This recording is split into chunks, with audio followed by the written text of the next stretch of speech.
Hello అందరూ, welcome back to mini vlog. నా videos మీకు నచ్చుతున్నాయి అని అనుకుంటున్నాను. నచ్చితే కనుక తప్పకుండా లైక్ చేయండి. ఈరోజు నేను గోంగూర పప్పు చేస్తున్నాను అనమాట. ఈ నీళ్ళన్నీ నేను ఫర్మెంట్ చేస్తాను. ఒక 4-5 డేస్ నుంచి ఫర్మెంట్ చేస్తున్నాను కంటిన్యూస్గా. అందులో కొంచెం డైల్యూట్ చేసి నార్మల్ వాటర్ అప్పుడు మొక్కలకు పోస్తాను అనమాట. మంచిగా ఉంటాయి. నా వీడియోస్లో మీరు cleaning vlogs, decor, planting, gardening, మొక్కల్ని ఎలా పెంచుకోవాలి ఏంటి అనేది చూస్తారండి. నా వీడియోస్ కనుక మీకు నచ్చితే తప్పకుండా లైక్ చేయండి.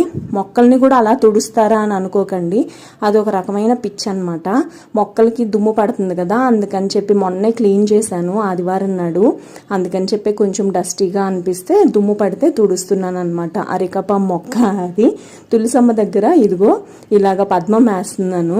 పింక్ కలర్ చాక్ పీస్ వేస్తున్నాను. అసలు కలర్స్ చాక్ పీసులు తేవద్దు అని అనుకున్నాను, కానీ తేవాల్సి వచ్చిందనమాట. ఇదే ఈరోజు వీడియో. నచ్చితే లైక్ చేయండి.